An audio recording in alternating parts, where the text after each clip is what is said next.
Bonjour à tous, bienvenue dans cette séance de conjugaison. Nous sommes vendredi 29 mai. Pour commencer, tu prends dans ton dossier le texte qui s'appelle La rencontre amoureuse. Tu prends ton temps pour le lire, essayer de le comprendre tout seul, et ensuite je t'en ferai lecture. A tout de suite, fais pause. Si tu as eu le temps, je vais lire le texte pour toi pour être sûr qu'on a bien compris la même chose. La rencontre amoureuse. Papy Jacques et mamie Françoise racontent leur rencontre à leur petite fille Noémie. J'ai rencontré ton grand-père à 18 ans sur un terrain de football. Tu sais que ton papy a joué pendant longtemps au foot, dit mamie.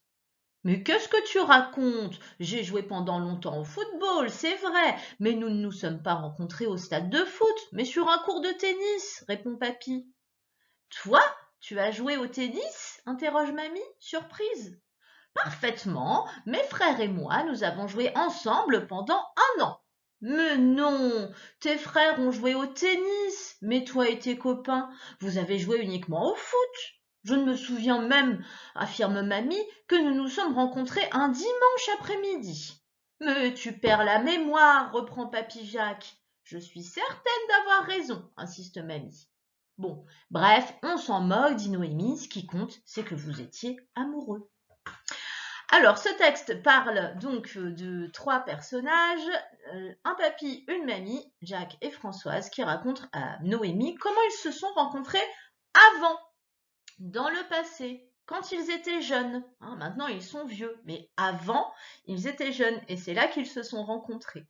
Donc là, s'ensuit une petite dispute parce que les souvenirs ne sont pas tout à fait les mêmes. Papy Jacques dit que c'était sur un cours de tennis, et la mamie dit que c'était au football. Alors, je t'ai préparé des petites images pour reprendre un peu toutes les étapes du texte. D'abord, on a Papy Jacques qui se souvient que quand il était petit, quand il était jeune, pendant longtemps, il a joué au football.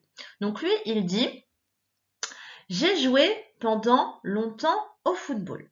Moi, je veux que tu prennes ton ardoise et que tu essaies juste de m'écrire le verbe j'ai joué. J'ai joué pendant longtemps au football. Alors, normalement, tu vas te tromper, mais c'est normal. C'est juste, voilà, tu essaies et on se retrouve après pour essayer de trouver comment ça s'écrit. Allez, fais pause et tu écris j'ai joué.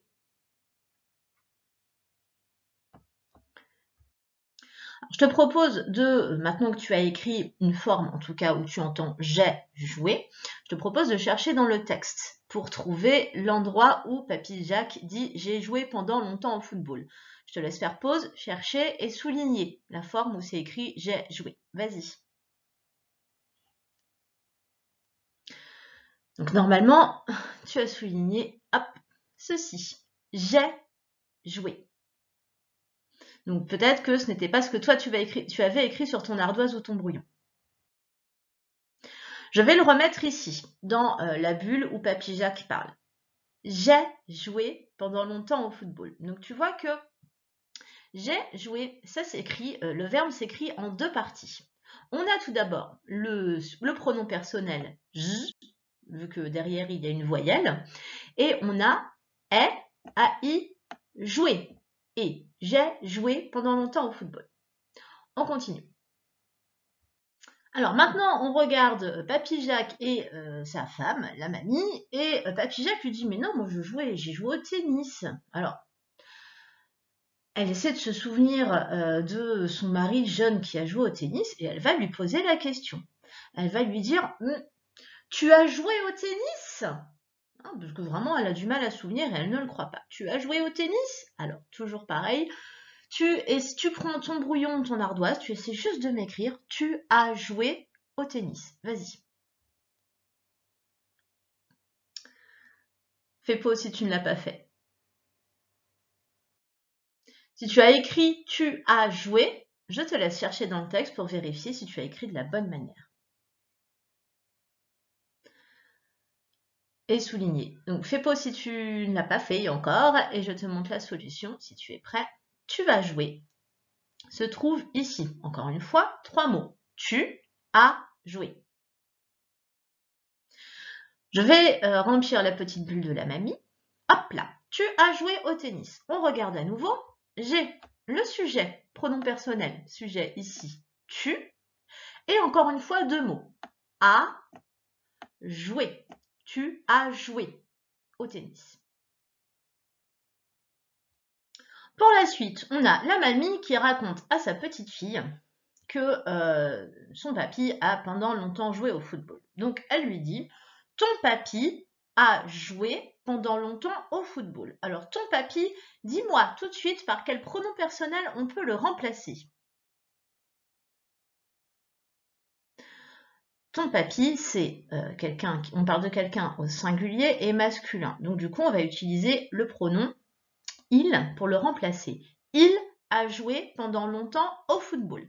À toi de m'écrire a joué. Alors, essaie peut-être de commencer à réfléchir. On avait j'ai joué, tu as joué, là on a il a joué. Normalement, ça devrait commencer à te rappeler un peu quelque chose tout ça. Donc, je te laisse essayer d'écrire il a joué et fais pause. Si tu as eu le temps d'écrire, on regarde tout de suite dans le texte. Et tu cherches il a joué dans le texte. Si tu ne l'as pas encore fait, fais pause. Il a joué, il est ici. Tu sais que ton papy a joué pendant longtemps au football. Alors quand je te disais que ça commençait normalement à te rappeler un peu quelque chose, c'est que si tu regardes, on a j'ai joué ici, AI. Tu as joué, AS. Il a joué, A. Tout ça, en fait, ça te rappelle normalement un verbe. C'est le verbe avoir au présent. Et on rajoute le verbe derrière, jouer et jouer et jouer et. C'est pas compliqué. Je reporte dans la bulle de la mamie et ça nous donne « Il a joué pendant longtemps au foot ». Pour la suite, on a Papy Jacques qui se souvient qu'avec ses frères, ils ont joué longtemps au football. Donc lui, il va parler de lui et de ses frères. Donc le pronom personnel, ça va être « nous ». Nous avons joué pendant 1 an au football. Donc à toi de m'écrire « Nous avons joué pendant 1 an au football ». Tu fais pause, c'est parti. Si tu as eu le temps de l'écrire, alors dans le texte, tu cherches le « nous avons joué » si tu ne l'as pas encore fait. Fais pause. Et le « nous avons joué », il est juste au-dessus, là-haut. Nous avons, A-V-O-N-S, encore une fois, c'est encore le verbe avoir, jouer et. Nous avons joué. On complète la phrase du papy. Nous avons joué pendant 1 an au football. Alors, le petit point qui est là, c'est une erreur. Voilà, je l'efface. Nous avons joué pendant 1 an au football.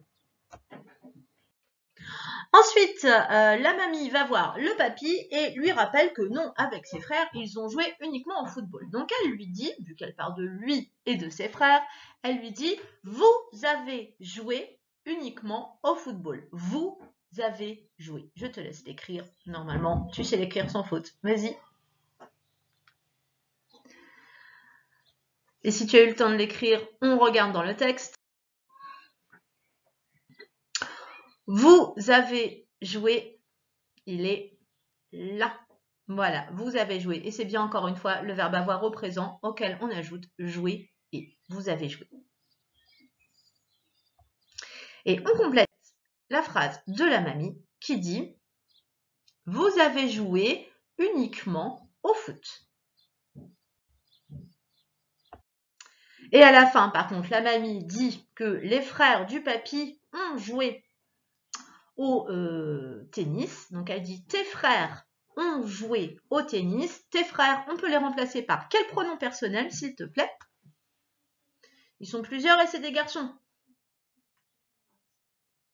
Ils sont plusieurs, c'est un pronom masculin, donc ça va être « il » avec un S. Ils ont joué au tennis. À toi de m'écrire « ils ont joué ». Fais pause. Et si tu as eu le temps d'écrire « ils ont joué », on regarde dans le texte. Donc c'est « tes frères ont joué » qu'on cherche. Hop. Alors, je me suis trompée, j'ai mis le O avec un, mais c'est une erreur. Le O, il n'a rien à faire là. Hop là. Tes frères ont joué au tennis. ont. Encore une fois, c'est le verbe avoir conjugué avec il avec un S. On complète la bulle de la mamie. Ils ont joué au tennis. Alors, on regarde maintenant le texte avec toutes les formes du verbe qu'on a soulignées. Donc, en fait, on a tous les sujets. Première personne du singulier, deuxième, troisième, première personne du pluriel, deuxième personne du pluriel, troisième personne du pluriel. Là, on a toutes les formes qu'on aura dans notre tableau de conjugaison. Mais avant de construire le tableau de conjugaison, il faut juste qu'on sache quel verbe est conjugué ici. Donc, vas-y, essaie de me dire quel verbe est conjugué à l'infinitif. Enfin, quel verbe conjugué trouve la forme à l'infinitif, plutôt, c'est plus clair. Je te l'écris, la question.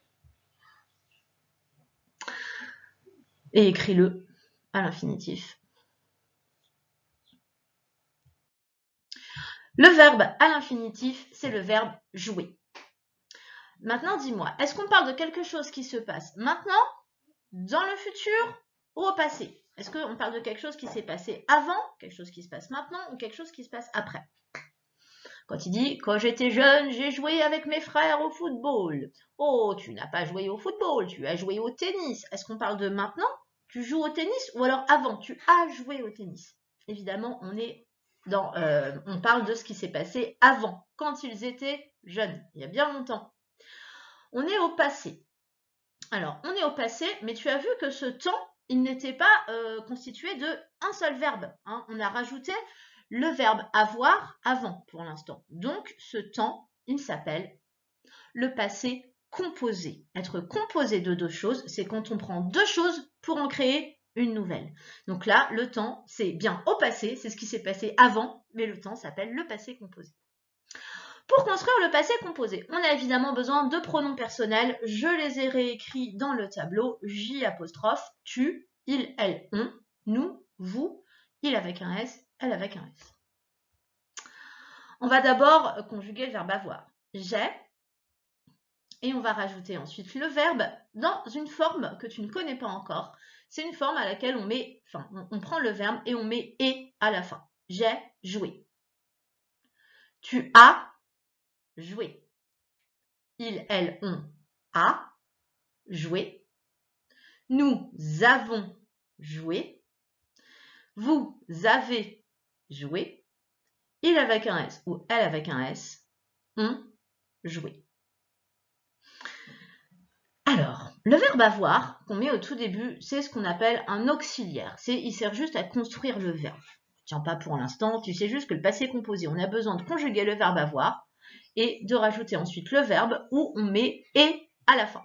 Enfin, en tout cas, pour les verbes en ER, ça marche. Pour les autres, on verra, c'est plus compliqué. Mais là, sur un verbe comme jouer, qui se termine à l'infinitif par ER, quand tu le conjugues au passé composé, tu as juste à remplacer ER par « et », E accent aigu.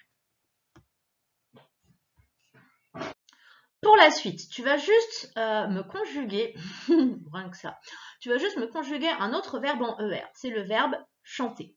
Et tu vas le conjuguer encore au passé composé. C'est-à-dire que dans ton cahier de brouillon, tu vas me remettre les pronoms personnels et tu vas rajouter le verbe avoir au présent et le verbe avec « et » à la fin. Tu remplaces ER par E accent aigu et vas-y, tu peux me conjuguer déjà au passé composé le verbe chanter. Fais pause. Et tu me fais ce petit tableau de conjugaison, tu me le complètes. Enfin, pas tout ce que j'ai écrit partout, hein, juste les pronoms et le verbe avoir et le verbe avec sa forme « et ». À toi.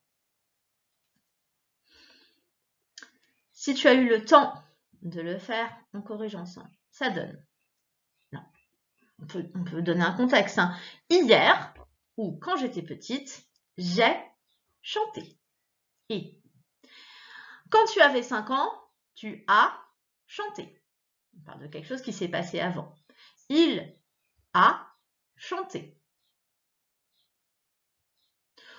Il y a 3 mois, nous avons chanté. Il y a 10 ans, vous avez chanté.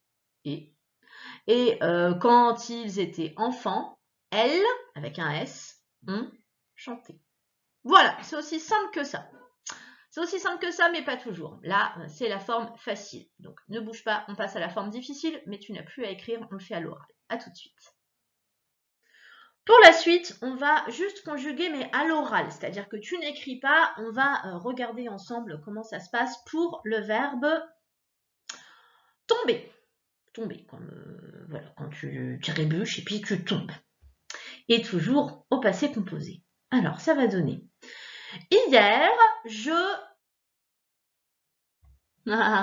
eh ben non, on ne dit pas j'ai tombé. En fait, c'est-à-dire que là, on ne va plus utiliser le verbe avoir.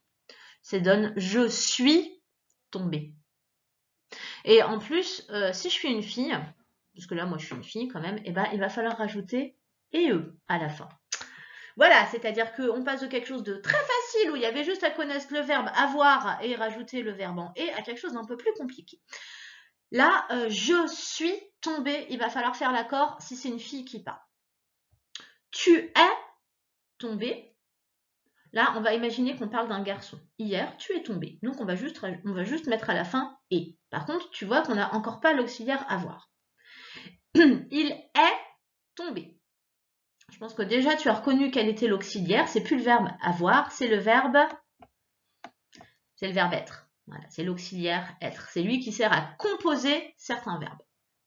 Elle est tombée. Ah bah là, on est sûr que c'est une fille, donc c'était obligatoire qu'on ait un E à la fin. Nous sommes tombés. On va imaginer que c'est des garçons, mais ils sont plusieurs, donc à la fin, on met un S. Vous êtes tombés. Encore une fois, ce sont des garçons, on met juste un S à la fin. Si ça avait été des filles à qui on parlait, vous êtes tombés, ça aurait été, pardon, EES. Ils sont tombés, et S. Elles sont tombées. Vas-y, dis-moi ce qu'on va mettre à la fin de tomber, du coup. Si c'est elles avec un S. Elles sont tombées. Ça va se terminer forcément par E-E-S. C'est des filles. Elles sont plusieurs. Donc, on rajoute un E et un S. Donc, pour certains verbes, on va devoir utiliser l'auxiliaire être. Et le verbe qu'on va devoir conjuguer en fonction du pronom personnel. Si c'est féminin, on rajoutera un E. Si c'est pluriel, on rajoute un S. Si c'est les deux, on rajoute le E et le S. Ces verbes-là, normalement, tu les sens. Hein, c'est-à-dire que tu sais bien qu'on ne dit pas « j'ai tombé ».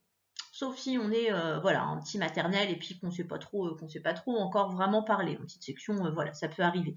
Par contre, voilà, le verbe cuisiner, ça donnera « j'ai cuisiné ». Je sais pas, le verbe venir, ce sera je suis venu. Bon, ça tombe mal, c'est pas un verbe en vers, mais voilà. En tout cas, c'est des choses qu'il faut que tu sentes. Parfois, c'est l'auxiliaire être, parfois, c'est l'auxiliaire avoir. Quand c'est l'auxiliaire être, on va devoir accorder.